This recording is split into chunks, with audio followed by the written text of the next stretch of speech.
ত্রয়োদশ জাতীয় সংসদ নির্বাচন উপলক্ষে কালবেলার বিশেষ আয়োজন আসন বিশ্লেষণে আপনাদেরকে স্বাগত জানাচ্ছি আমি মুজাহিদুল ইসলাম। বাংলাদেশ জাতীয় সংসদের ৩০০টি যে আসন রয়েছে সেই আসনের মধ্যে ৫০তম আসন নওগাঁ ৫, সেই আসনের বিস্তারিত আজকের পর্বে আপনাদেরকে আমি জানাবো। নওগাঁ ৫ আসনটি নওগাঁ জেলার নওগাঁ সদর উপজেলা নিয়ে গঠিত। অতীতের ইতিহাস বলে যে ক্ষমতার পালাবদলে এই আসনটি কখনো কখনো আওয়ামী লীগের দখলে ছিল, কখনো বিএনপির দখলে ছিল।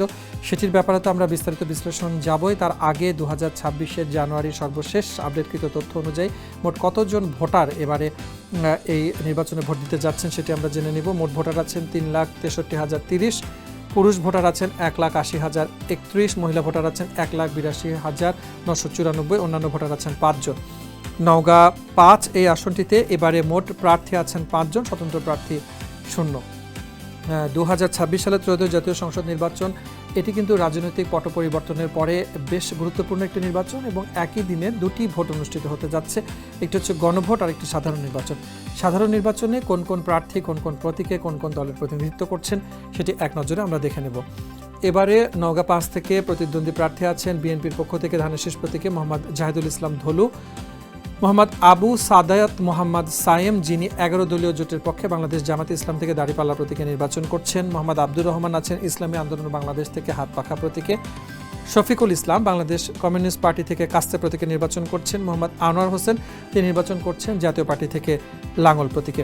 5 জন প্রার্থীর পরিচিতি, প্রতীক এবং তাদের যে দলগুলো রয়েছে সেটির বিস্তারিত আপনাদেরকে জানালাম। ফলাফলের বিশ্লেষণ আপনাদেরকে একটু জানাতে চাই, যেটি 1991 থেকে 2024 এই সময়কালটিতে বাংলাদেশে যে নির্বাচনগুলো অনুষ্ঠিত হয়েছিল সেই নির্বাচনগুলোর নির্বাচিত প্রতিনিধি, প্রতীক এবং তারা কত ভোটে বিজয়ী হয়েছিলেন সেটি আমরা প্রতিটি পর্বে জানিয়ে দিয়ে থাকি। আজও সেটির ভিন্নতা হবে না এবং আমরা জানব 2024-এ নিজামুদ্দিন জলিল জন যিনি 1,04,671 ভোট পেয়ে বাংলাদেশ আওয়ামী লীগ থেকে নৌকা প্রতীকে নির্বাচিত হয়েছিলেন। মোহাম্মদ আব্দুল মালিক নির্বাচিত হয়েছিলেন 2018 সালে, তার প্রাপ্ত ভোট ছিল 1,56,965।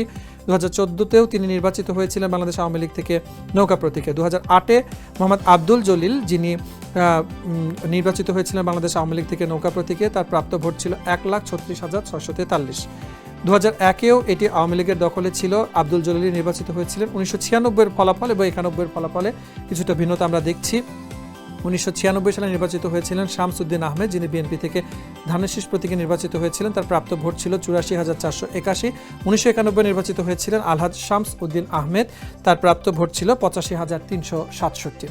আসন ভিত্তিক বিশ্লেষণের আজকের পর্বে এই ছিল আয়োজন। দেখা হবে নতুন আরেকটি পর্বে, থাকবে নতুন তথ্য এবং সেই তথ্যের বিশ্লেষণ। সে পর্যন্ত কালবেলার সাথে থাকুন।